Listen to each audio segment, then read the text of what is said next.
The bank doors burst open with a crash that made every head turn. Three masked men stormed inside, guns raised, voices screaming demands that froze everyone in place. But in the back of the line stood a man they should have recognized. A man whose hands were registered as lethal weapons. A man who had trained his entire life for moments when chaos met discipline. His name was Bruce Lee. And these robbers had just made the worst mistake of their criminal careers. Before we dive into this incredible story, hit that subscribe button and turn on notifications so you never miss these amazing real-life moments. Now, let's see what happened when three armed criminals chose the wrong bank on the wrong day. The peaceful morning. It was a sunny Tuesday morning in Los Angeles, 1972. The First National Bank on Wilshire Boulevard was having a typical day. Elderly customers were depositing their Social Security checks. Young couples were opening savings accounts. Businessmen were cashing checks during their lunch break. Bruce Lee stood in line, wearing a simple black tracksuit and sunglasses. At 32 years old, he was already a legend in martial arts circles, but his Hollywood breakthrough was just beginning. The Big Boss had been released in Hong Kong, and Fist of Fury was breaking box office records across Asia. But here in America, most people still didn't know his face. He had come to the bank for a simple reason.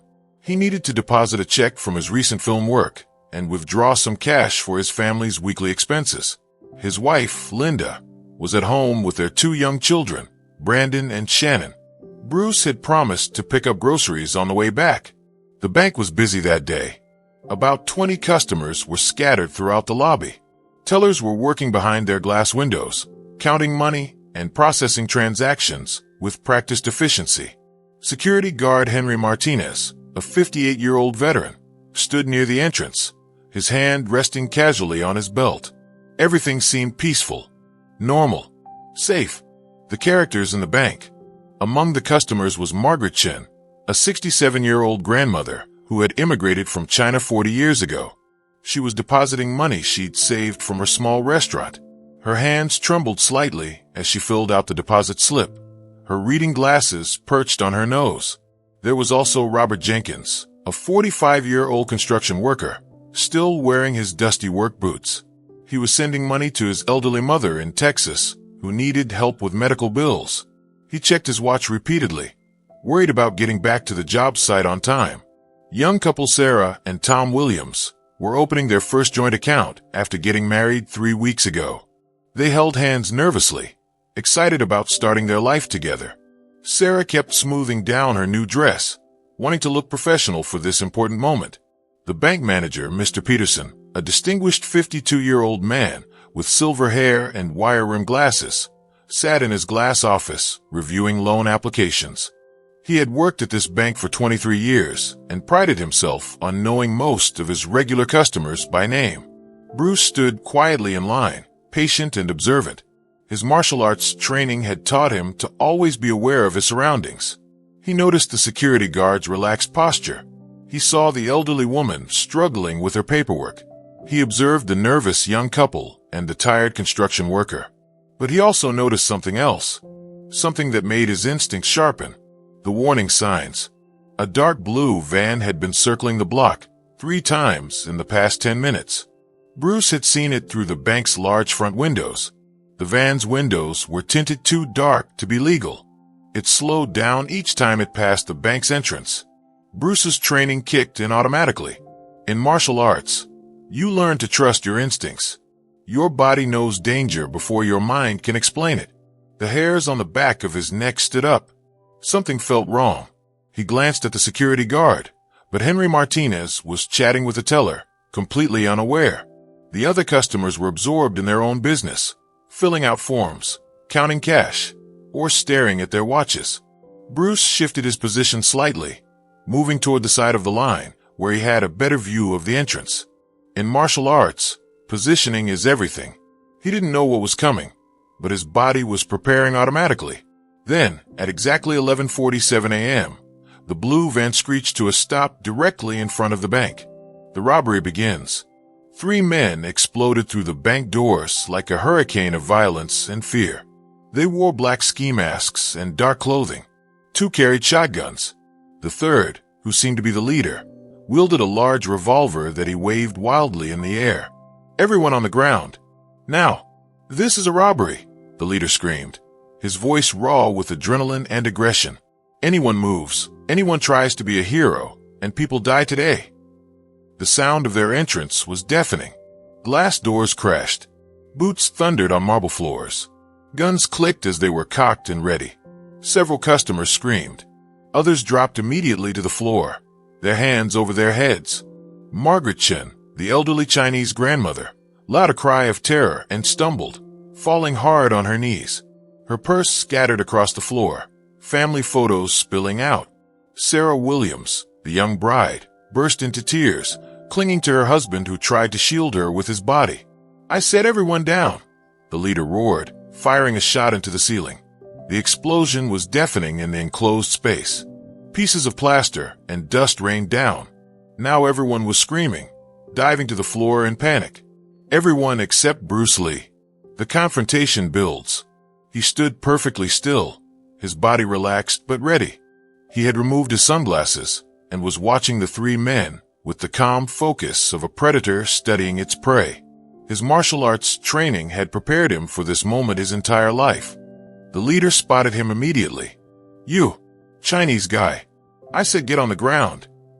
He pointed his revolver directly at Bruce's chest, his hand shaking with nervous energy. Bruce didn't move. He spoke in a calm, quiet voice that somehow carried across the chaotic room. "You should leave now while you still can. No one needs to get hurt today." The bank lobby fell silent. Even the crying stopped as everyone stared in disbelief. Was this man crazy? Arguing with armed robbers? The leader laughed, a harsh sound without humor. "You think you're tough? You think you're some kind of hero?" He took several steps closer, the gun now just feet from Bruce's face. "I've got 3 guns and 3 men. You've got nothing but a big mouth." One of the other robbers, the one with the shotgun, moved toward the tellers. "Get the money. All of it. Move faster." He smashed his gun against the glass partition, creating spiderweb cracks.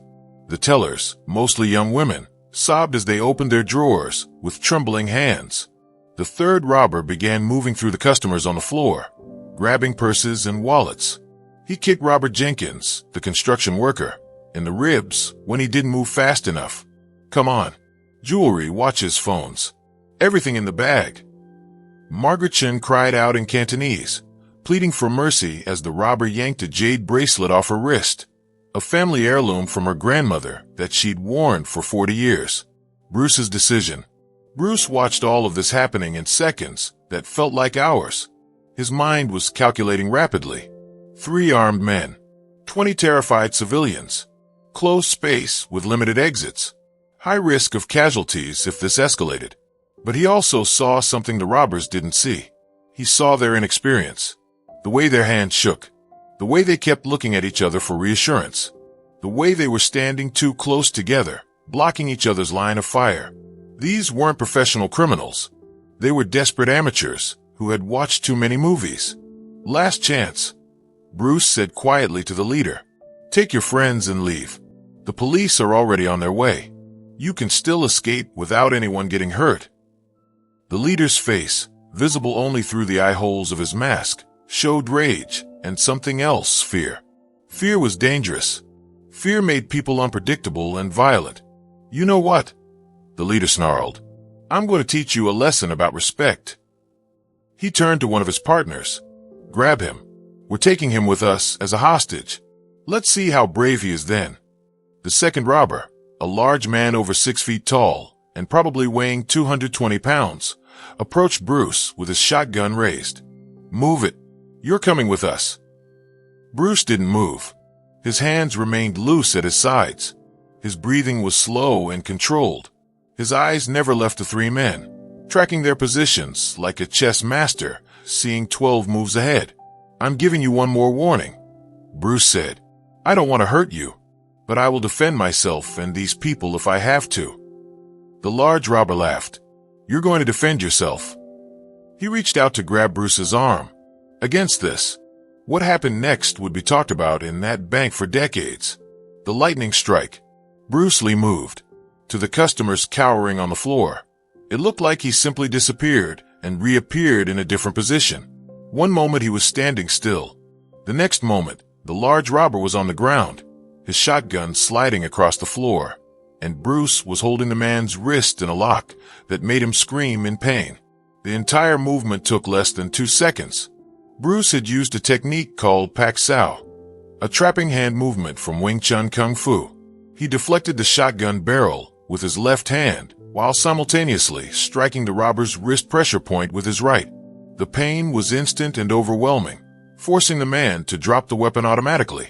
Before the gun even hit the ground, Bruce had pivoted, sweeping the large man's legs out from under him with a low kick while maintaining the wrist lock.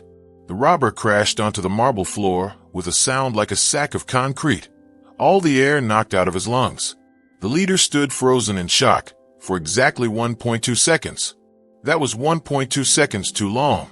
Bruce moved again, closing the distance between them with a speed that seemed impossible.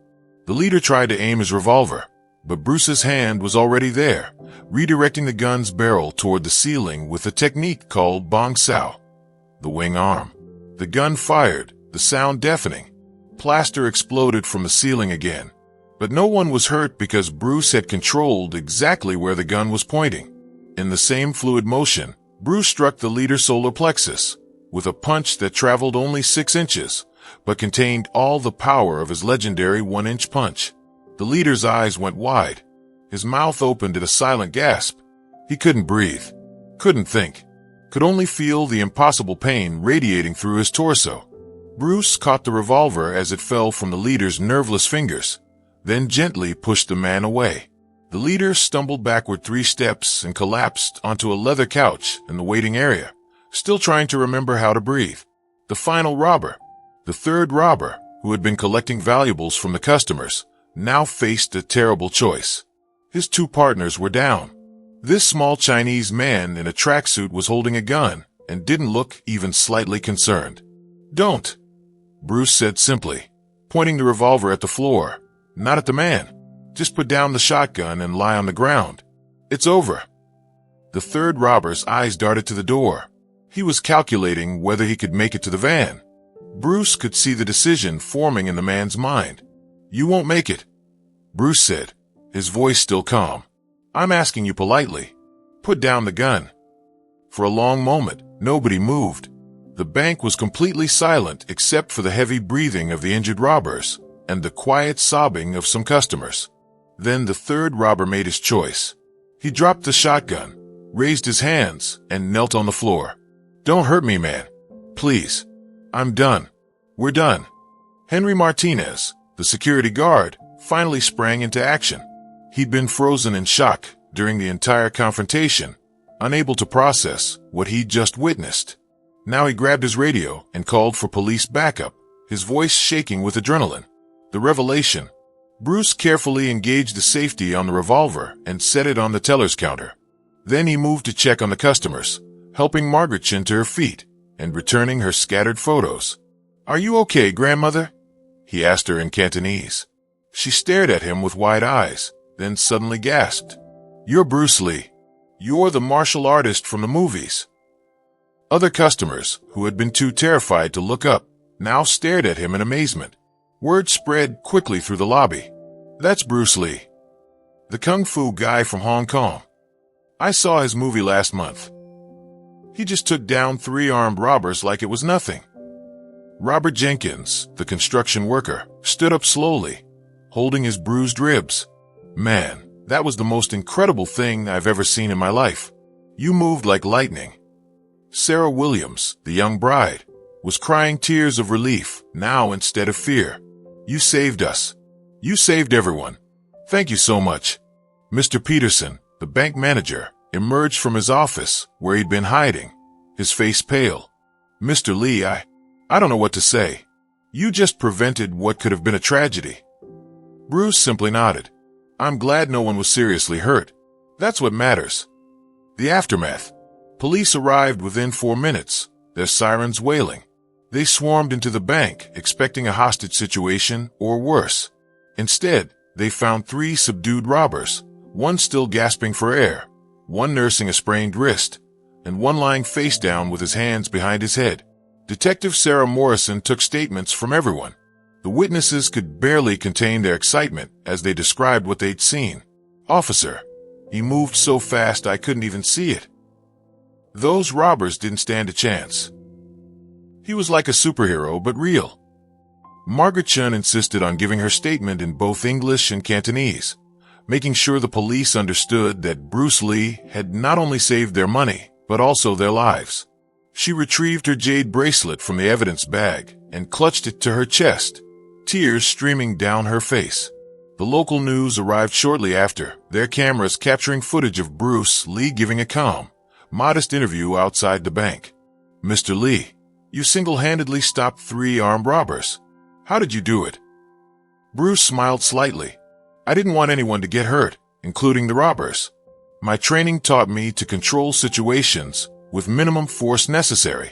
Today, I used what I learned to protect people who couldn't protect themselves." "Were you scared?" Fear is natural, but martial arts teaches you to acknowledge fear without letting it control you. I was aware of the danger, but I stayed calm and focused on what needed to be done. What would you say to people watching this? Bruce paused, choosing his words carefully. I would say that real strength isn't about fighting. It's about protecting. It's about having the power to hurt someone but choosing restraint instead. The robbers today learned an important lesson. Violence without discipline always loses to discipline without violence. The long-term impact. The story made national headlines. Bruce Lee stops bank robbery, appeared in newspapers across America. The footage of his calm interview played on evening news broadcasts for days. For Bruce Lee, this incident became an important moment in his philosophy. He later spoke about it in interviews, using it as an example of why martial arts training was about more than just fighting techniques. Many people learn martial arts to hurt others, he said in a later interview. But the highest level of martial arts is learning when not to fight. Today at that bank, I could have seriously injured those men. I had the skill. I had the advantage, but I chose to disable them without causing permanent damage. That's the real test of a martial artist. The 3 robbers were convicted and sentenced to prison. Interestingly, 2 of them later took up martial arts while incarcerated, inspired by Bruce Lee's demonstration of controlled power. They wrote him letters of apology, which he kept but never publicly discussed. Margaret Chun became one of Bruce Lee's most devoted fans. She attended every American premiere of his films and brought her entire extended family. She told anyone who would listen about the day a real martial arts master saved her life. Robert Jenkins, the construction worker, enrolled his teenage sons in martial arts classes, telling them, "I want you to learn to protect people, not hurt them, like Bruce Lee showed me that day." The universal message. The story of Bruce Lee and the bank robbery became more than just an exciting tale. It became a teaching moment about several important values that resonate deeply with people who've lived long enough to understand what really matters in life. Respect matters more than appearances. The robbers looked at Bruce Lee and saw a small Asian man in a tracksuit. They judged him by his size and appearance. They assumed he was weak. They were catastrophically wrong. This taught an important lesson. Never judge people by their face appearance. The quiet person in the corner might have depths of knowledge and capability you can't imagine. Training and discipline beat raw aggression. 3 armed men with weapons couldn't defeat 1 trained person with discipline. This wasn't about physical strength. It was about years of practice, mental preparation, and the wisdom to stay calm under pressure. Life rewards those who invest in themselves through continuous learning and self-improvement. True strength includes restraint. Bruce Lee could have seriously injured or even killed those robbers. He had the skill and the legal justification, but he chose to use minimum necessary force. Real power isn't about how much damage you can cause. It's about having the strength to be gentle when you could be violent. This is wisdom that comes with maturity and moral courage. Protecting others is the highest calling. Bruce didn't fight for ego or revenge. He fought to protect innocent people who couldn't protect themselves. The grandmother, the young couple, the construction worker, everyone in that bank. This selfless protection of others represents the best of human character and what we should all aspire to be. The final reflection. As Bruce Lee left the bank that day, after all the statements were given and the cameras had stopped rolling, he simply went to the grocery store like he'd planned. He bought vegetables, rice, and milk. He went home to his family. He had dinner with his wife and played with his children. For Bruce, it wasn't about being a hero. It was simply about doing what was right when the moment demanded it. His years of training hadn't been for this moment specifically, but they had prepared him for any moment when discipline and courage were needed. The bank manager, Mr. Peterson, later had a small plaque installed in the lobby. In this place, Bruce Lee demonstrated that true martial arts is about protecting the innocent. It remained there for over 30 years until the bank was renovated. If this story of courage, discipline, and protection inspired you, then hit that subscribe button and turn on notifications. Share this story with someone who needs to remember that real strength comes from discipline, not aggression. Have you ever witnessed someone remain calm and capable during a crisis? Share your story in the comments below. Let's celebrate people who use their skills to protect others rather than harm them. Remember the lesson Bruce Lee taught us that day in 1972. The highest level of skill is knowing when to fight and when to show restraint. That's wisdom that never gets old.